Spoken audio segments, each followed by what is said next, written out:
Jesus Christ, is there really anything else that could go wrong? The worst period of my life seems to have no end. Of course, things can't go downhill and I need to get a break.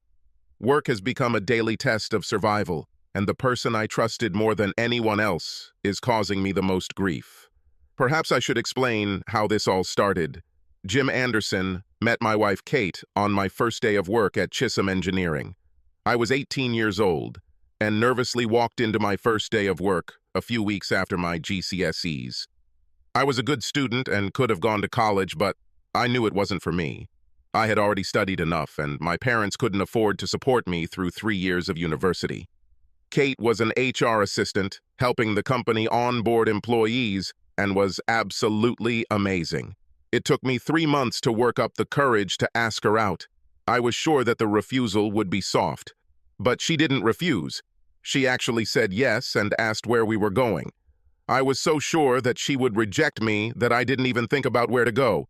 20 years passed and, amazingly, we both still worked for the same company and were happily married for 18 of those years. I headed the project management team, while Kate had a meteoric rise to become HR director at a large engineering plant. We had 2 wonderful children, 16-year-old Amy and 14-year-old Jack, who had everything going for them: a wonderful home and a comfortable lifestyle. John Newcomb has been my best friend since elementary school. In high school, I started dating Rob Turner and remained friends, and a few years later, Rob's younger brother, Paul, joined us. Paul was the only bachelor among us. The rest were married, and all the wives were close, having known each other for many years. Paul was more focused on his career than the rest of us. I recommended our company to him and was very pleased when he received the position of Director of Operations. It was a very well-paid job, and we celebrated accordingly. Paul explained that he was surprised to receive it since he was an old man. Chisholm gave him a lot of trouble during the interview. 6 months later, on a Friday night, the 4 of us were having a few pints, and I mentioned that Kate had been a little out of sorts and distracted lately. I brought this up because I thought the other Wivies might have told my friends something, especially if it was something medical. Nothing was said. The guys were concerned and agreed that this was very unusual for Katie. I admitted that the thought of an affair had crossed my mind. The guys didn't believe that this could be true, but they asked what made me think so. It was hard for me to explain other than that something was wrong. Until this moment, Paul had been silent, but then he suddenly began to persistently defend my wife, saying that he was working with Kate and that there was absolutely no way for her to even look at another guy. Moreover, I was a complete idiot if I thought that she would. It was almost a tirade, and I thought it was very strange. Paul defended her too fiercely. When I looked around, I wasn't the only one who was surprised. I remembered that he often flirted with Kate, a lot of jokes and small touches, and since he worked at the firm, they went on business trips a couple of times. I stared at him, trying to understand the situation. He did not react at all, but began to look guilty and was extremely agitated. Rob knew him better than anyone, and he caught it too. He looked at his younger brother. "Please tell me that you are not that stupid." At the same time, I almost shouted, "So when will you start to sleep with my wife?" Chaos reigned. We both stood there. I tried to attack him. John and Rob just managed to keep us at a distance. Rob dragged his little brother outside and told him to fuck off. "But I'm your brother. I'm serious. Get out before I beat you up myself. You're a dumb, arrogant asshole." John and Slave tried to tell me that maybe things weren't as bad as I thought and that I needed to talk to Kate to find out the truth. I agreed and went home. When I arrived, Kate was sitting at the kitchen table crying. "I understand that Paul called to warn you. Is this true?" Kate didn't deny it, but downplayed, saying it was not an affair. Allegedly, they played pranks during a joint business trip. I've done enough digging to confirm that fooling around is sex. She swore it was a one-time affair fueled by alcohol, but I wasn't convinced. Rob was genuinely protective of her, and I felt like there was more to it than that. I admit, my reaction was adamant. I didn't care if it happened once or 100 times. Betrayal is betrayal, and I was completely stunned. Kate couldn't explain why she did this, and her apology seemed meaningless. In the months that followed, we separated and were heading towards divorce, and that was bad enough, but to make things worse, Kate started dating Paul again. This confirmed my suspicions that everything was not just a one-time thing. The beer drinking with John and Rob stopped. It was awkward that their wives were friends with Kate. They invited me, but I was not in the mood for company, and I didn't have much money. I also thought that they would communicate as a group, especially since Paul is Rob's brother. Losing my wife to one of my best friends was really very upsetting. It felt like I was getting a divorce from my whole life. Kate got custody of our 2 children and kept our home. I knew Paul was spending time there. Despite this, I was still paying half the mortgage plus child support. All I could afford was a small apartment in the shitty end of town. This did not help with the children. They were not very keen to stay with me and wanted to spend time with their friends who lived not far from our old house. At first, I took them out for a few days at a time, spending all my spare money on trips we all loved and took regularly since they were little. Then conflicts began over time. Either they were going on vacation to the city with Kate and Paul, then on a school excursion, then to visit friends. An endless list of excuses. As a result, I hardly saw them for the last 2 months and missed them very much. If it weren't for their sport, I might have completely lost touch with them. I always followed their sporting activities and coached both of them in soccer. Kate had never attended them, preferring to give herself free time, but now both she and Paul attended them all. At halftime of Amy's soccer game, I asked Kate why she was there. She was indignant, saying that these were her children. "You didn't care about this before?" "Well, I thought it would be useful for the children to provide them with support during our separation. As long as you do it for them, and not for yourself, or to prove that you are right. You wouldn't do anything as petty as try to rub my face in this with your boyfriend? Don't be funny. Everything is over between us, and now I'm not interested in you at all." Having said this, she hugged Paul and pressed herself against him. I left, biting my lip once again. The work was simply torture. I had to see Kate and Turner regularly. The worst part was the endless barrage of comments from the guys on his team. They seemed to enjoy teasing me.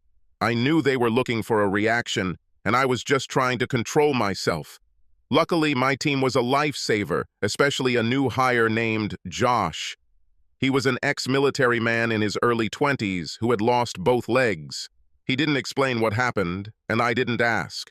Depending on the degree of pain, he used either prosthetics or shortened versions, which he called shorties. He was very reserved and quiet, mostly keeping to himself. But when it came to logistics, he was a Jedi master. I knew of no one better who could retain so much information and respond so effectively to complex changes. One day I was surprised when he quietly asked why I put up with so much crap. I tried to talk about my sorrows and shit in life and immediately felt stupid considering everything he must be dealing with. He looked at me with a serious expression on his face. "It all comes down to a simple choice. Live or die." "Was this instilled in you in the army?" He started laughing uncontrollably. "No way. This is too deep. This is a quote that I ripped from the movie The Shawshank Redemption. The version for the British infantry would have sounded like this. Just get it over with, asshole." I joined in his laughter, realizing that I hadn't laughed properly in months. Finally, I saw the light at the end of the tunnel when Marie, an accountant at the firm, asked me out on a date. I hadn't even thought about dating, and she took me by surprise. I had known her for many years and knew that she was divorced, and she was a wonderful person. We dated a few times until Kate caught wind of it. I heard rumors that Kate was defaming her and calling her a woman of easy virtue, but nothing could be proven. Marie came to meet the children, but they behaved absolutely terribly. At first, they ignored her, and then began to retell their mother's opinion about her. I was shocked by their behavior and told them so. Marie was a gentle person and became very upset, and then insisted on leaving despite my apologies. I told the children to go home to their mother, while at the same time, I tried my best to control my anger. I called Marie many times, and when she finally answered the phone, She explained that she did not want to create problems in my family and that it was better to stop now than later. I was completely devastated. I think I've had enough. No matter how hard I tried to do the right thing, they kept shitting on me from a great height. I might as well give up. And then I remembered Josh's comments. I was trying to find something positive in my life when Amy told me that Paul had promised to buy her a car and driving lessons for her 17th birthday. I was furious, but said I needed to discuss this with her mother first. Amy left, angry again. I called Kate and asked how my 16-year-old daughter was going to get a car, and I didn't know anything about it. You know, I wanted to teach the children to drive, and I, of course, don't want her to have her own car yet. Why not? It's a wonderful thing for Paul. Don't be upset just because you can't afford it. So, will you be okay with her going out to parties with her friends? Do you have any idea how many road accidents happen to children that age? I wanted to make it easy for Amy. Let her use our cars until she was older and we can trust her. Oh, well, no, I didn't think about that. I think it will cause concern. And since when have I been removed from all decisions regarding children in favor of your boyfriend? I am their guardian. That's wrong. We are both guardians. It just so happens that they live with you. Next time you tell me that bastard wants to adopt them. Don't be ridiculous. I agree we should have asked you first, but I'll tell her we won't do that. Great. So I'll be the bad guy again, ruining her chances of getting a car, and Paul will be the hero. Are you two deliberately trying to create problems between me and Amy, or is it just your talent? Of course not. Paul is just trying to support me and get closer to the children. Tell him to fuck off. He has you and, it seems, my children, but I am their father. I have the right to participate in decision-making. I'm sorry. Okay. These words did not match her tone, which sounded dismissive. How many times are you going to apologize after making selfish decisions? Try to change your actions. Think about someone else besides yourself. You and Turner are definitely made for each other. You are like two peas in a pod. What does it mean? It sounds like you're jealous, Jim. You're the one who left me, remember? If you hadn't, we'd still be making these decisions together. And you were the one who lost everything. There's no point in bringing this shit up again. We have to do what's right for the kids. I don't want them to be spoiled. They should earn money and be independent. Amy can work part-time if she wants to save up for a car, and then we can help her, and not just give her everything on a silver platter. I was angered by Kate's remark that I couldn't afford to help. This was because I was still paying my mortgage and child support. It was infuriating, especially since Turner seemed to spend a lot of time there. Trying to deal with Kate was like banging your head against the wall over and over again and getting the same result. I saved money and figured I could afford it. I called Kate to make sure the kids would be there on Friday to pick them up for the weekend. Surprise, surprise. They planned a trip and forgot to tell me. I had to threaten her with family court before she agreed that I could come on Friday to see them before they left on Saturday afternoon. I stood in our old kitchen and remembered happy days.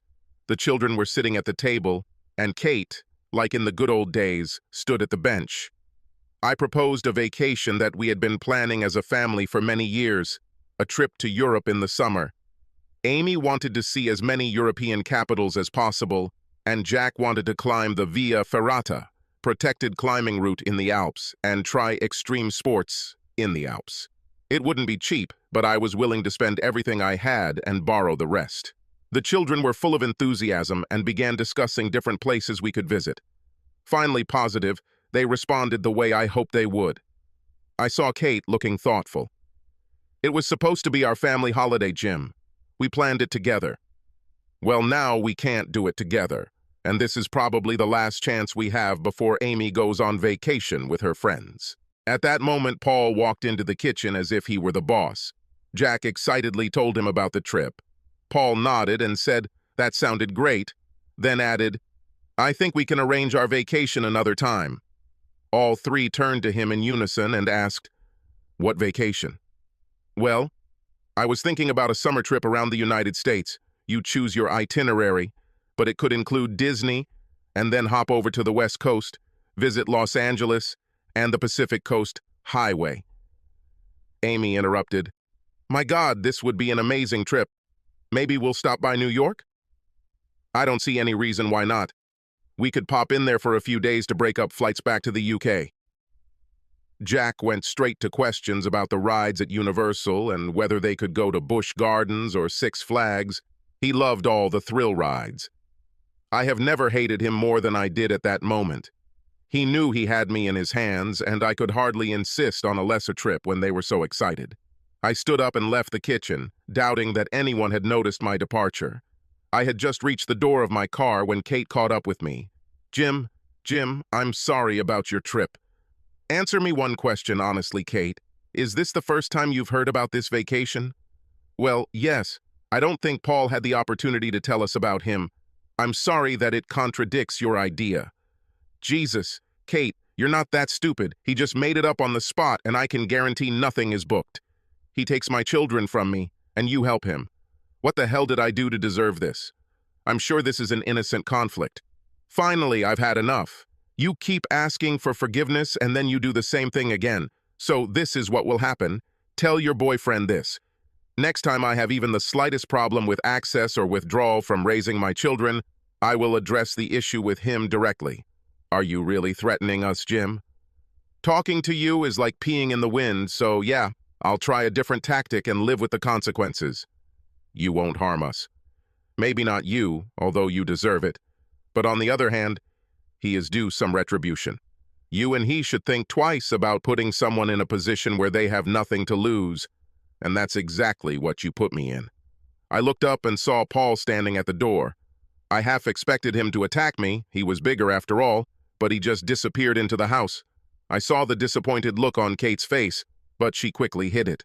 You see, a real man does not resort to threats of violence. No, it looks like he ran away. I calmed myself and looked at Kate again. You're trying to win them over and push me away. These are my children, not his. I'd like to think I'm a good father. You should want me to be involved in their lives and not play pathetic games. Kate seemed speechless. It's not like that. This shouldn't be a rivalry, but let's face it. You win, I lose. You have a house, money, our friends, a rich guy, and children. Your victory doesn't mean I have to lose every time, Kate. The old Kate would have realized that much sooner than I did. She just stood there with her mouth open, not saying a word. For God's sake, I give up. I want to talk to the kids again tomorrow without this idiot. I jumped in the car and sped off, leaving Kate standing there looking like a goldfish. Before entering the house, I made sure that Turner was not there. The kids were lounging on the sofa in our old living room, looking like it was a big effort on their part, and Kate was standing in the doorway. Don't worry, I won't take up much of your time. There was no verbal response, but Jack managed to look up at me. I know the breakup is hard for both of you, and I wanted to remind you how much I love you, and so does your mom, and that will never change. Kate looked surprised that I mentioned her. But I don't understand what's happening to you. Lately, I can hardly recognize you. You are great kids, but now you have this snotty attitude, like nothing is good enough.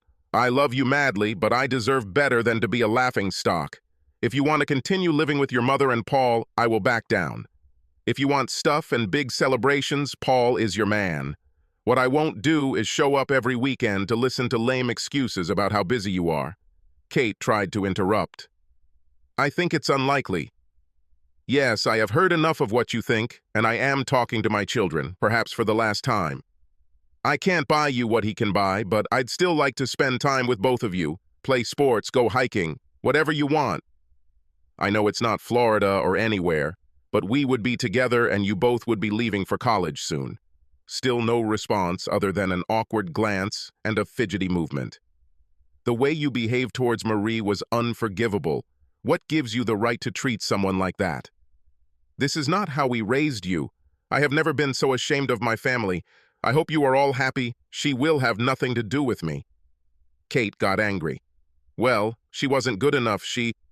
Really, Kate? What did she do to you? She's a wonderful person, and all she did was agree to date me. You slept with your lover when we were married, and I never blamed him. But you're great. You scared her off so much that she was worried about my psycho ex-wife and children. I winced, realizing that I had said all this, and cursed in front of the children. Amy and Jack looked shocked. This information seemed to be a revelation for them. I turned to Kate. And here's another thing. Thanks to Turner rubbing my lack of funds in my face, I checked with the child support agency, and they think I should have taken into account the mortgage for part of the alimony. So wait for an assessment and review. Maybe the lover can step forward and pay for my house, which he seems to live in. Amy raised her head and looked at her mother. Dad is still paying. Her voice broke, and Kate reverted to her goldfish image, and the kids didn't look much better. It didn't look like I'd get a response from any of them. I stood up again in frustration, muttered something about letting me know, and walked away. Returning to your wretched apartment, I wondered if I could afford to move. I forgot to mention to Kate that my lawyer advised me to continue paying the mortgage and reduce child support. This guaranteed a roof over my children's heads, but he thought it might be a good investment as property prices were soaring. And when Jack leaves home in a few years, she will either have to sell or buy me out. The phone rang, and it was Amy. I wondered what the next misfortune in my life would be. I answered. Amy said she had Jack on speakerphone and spoke hastily. We found out that we owe you 6 days off and 4 weeks of vacation, and decided to ask if you still want to tour Europe this summer, and include the Black Forest, see the Alps, and drive through Italy. Her words flowed out in a nervous stream. Do you remember these places? Of course, we've been talking about this for years, and it should be a lot warmer there than in Scotland. And Dad? Well, we're sorry for the way we acted. Mom never said it was she who changed. We thought it was you, and that it had to be with Marie. And Paul sounded like he was paying for everything after you left us. I don't care if I can get my kids back. Jack joined.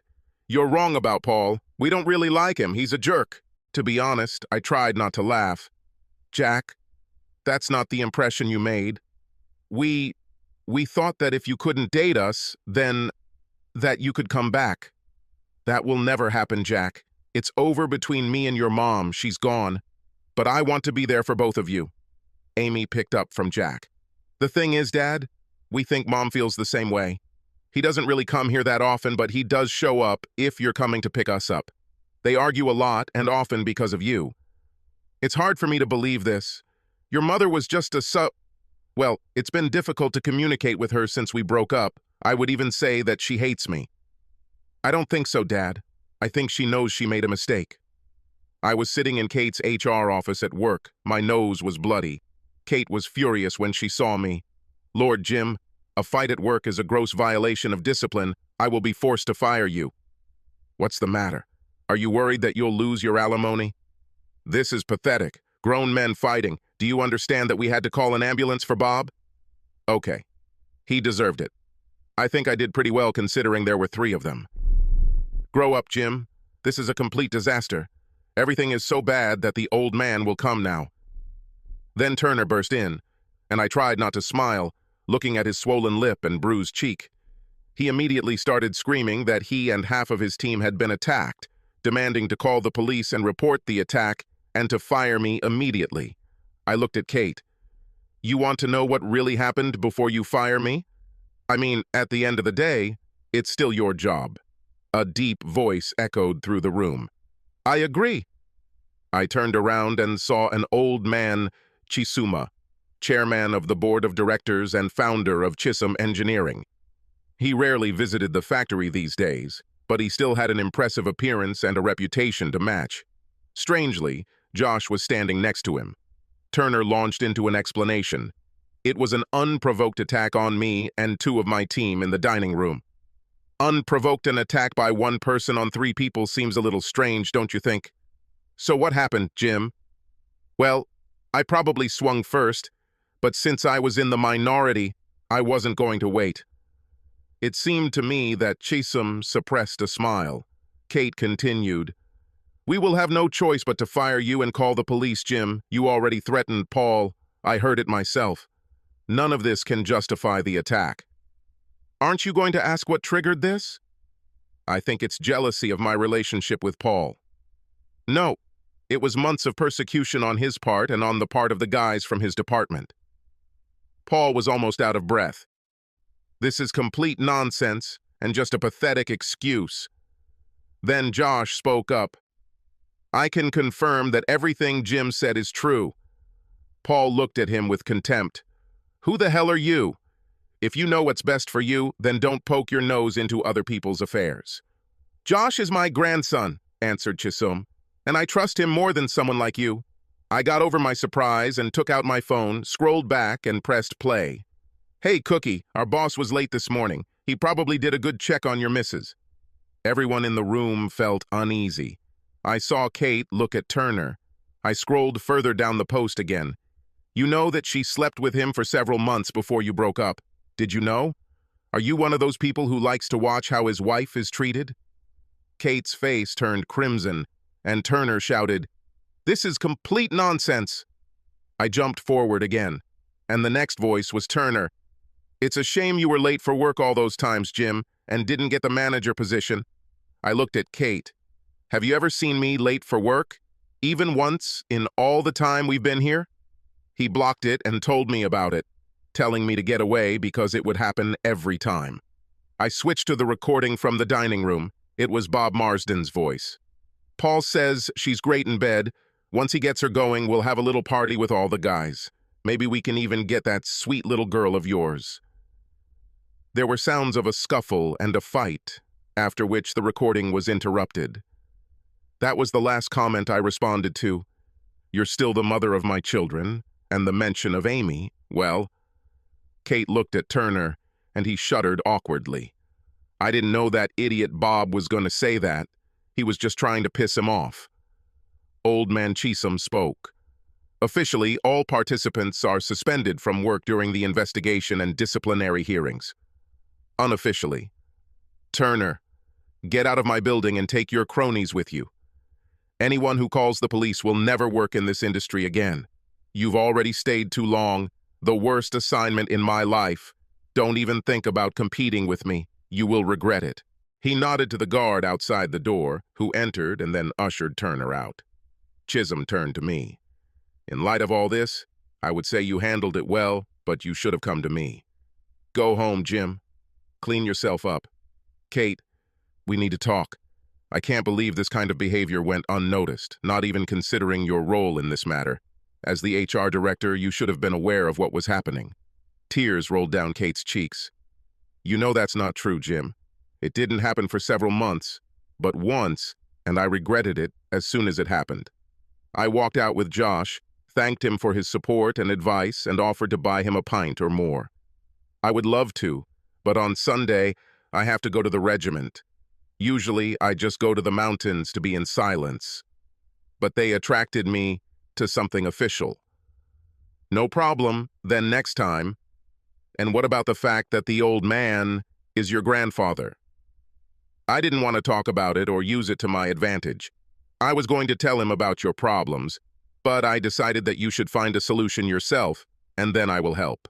In the end, whoever sheds his blood with me today will be my brother. I started laughing. Now I know it's an old army quote, if you count Shakespeare and Henry V. Josh grinned. This is the one from the Gang of Brothers. They used it in officer training. For others, it was too pompous. That evening, Kate came to my apartment and I reluctantly let me in, asking what happened in the end Chisholm. He confirmed that Paul and the two people involved in the fight would be fired. Other members of the team admitted to harassing you and said that Paul had talked them into it. I was reprimanded and given a final written warning. Are they going to go to the police about the fight? No. The guys admitted to the persecution and want to hush everything up. They claim that it was just a disagreement that got out of control. Did you talk to Turner? Ask him about the reasons. He wanted to get rid of you because he thought I was still in love with you. He said that all the conversations were aimed at getting you to break down and leave your job, but you didn't take the bait. You simply ignored them. He's crazy. If you love someone, you don't cheat on him. You're lying to him and don't treat him like crap. You've been treating me like crap for months now. I'd even say you enjoy hurting me. Kate began to sob hysterically. None of this should have happened. It was a mistake. You shouldn't have found out about it, and you shouldn't have left me everything that could have gone wrong. I thought that if you missed the kids and your life turned into trash, you would give me another chance. But that didn't happen. Paul was just trying to make you jealous more than anything else. I don't have any real feelings for him. So you were a bitch because you wanted me back. Seriously? Take responsibility for your actions, Kate. It's all your fault. I have no idea who you are. The woman I married would never do such things. She was kind and caring. Where did she go? I lost everything when I realized that you wouldn't come back, and with the divorce, I decided that I had to see it through to the end. The kids, our friends, and my family couldn't believe what I did. John and Slave refused to be in the same room with us. I didn't see their wives and families for months. I needed to prove that everything would work out with him, otherwise I would throw everything away. I had to prove that I made the right decision and that he was the better man. My life with Paul was supposed to be perfect, and the more I begged you, the better my decisions looked. I tried to create the appearance of a love relationship, but it was not at all like that. He was arrogant and selfish, but by then, there was no turning back. What a fucking mess. And you got the kids involved in all this crap. I'm so sorry. I should have tried to fix everything, but I had no idea how. I didn't realize how much it affected your relationship with them. Great. Another apology. I heard your words. I will change my actions, and I will no longer need to apologize. At least it's all over with him. He's gone. And I need you, just like the children. They are very angry with me. I thought maybe we could try again. I never stopped loving you. I couldn't believe it. I was so sure that she hated me that it gave me reason to think. But the pause was short-lived. There's no turning back, Kate, not for me. The connection and trust we had is gone. I'm not trying to hurt you. I'm just trying my best to cope with the situation and get my life back on track. On Sunday morning, I met John and Rob for a pint. They chided me for not answering all their calls and messages. I tried to explain why. The wives were friendly and, after all, Paul was Rob's brother. Rob laughed. He is not my brother. I haven't spoken to that creep since that night in the pub, and that's a good thing. Otherwise, I would have blown his mind. John explained that at first the couple did not see Kate often, but now they communicate again and say that Kate regrets everything. She thinks that if she hadn't started dating Paul again and had been more sensible, we might have gotten back together. I wasn't sure about it, but I was sure that it was nice to talk to my friends again.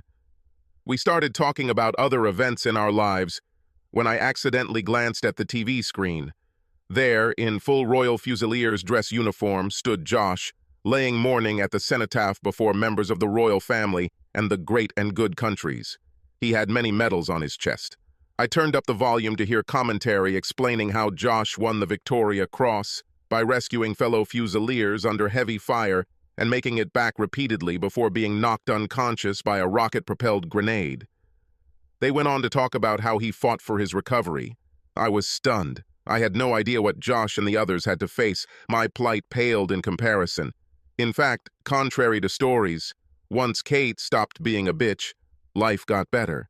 I saw the kids more than I had planned, plus all the sporting events. It was unofficial joint custody. They stayed whenever they wanted and were always happy to see me.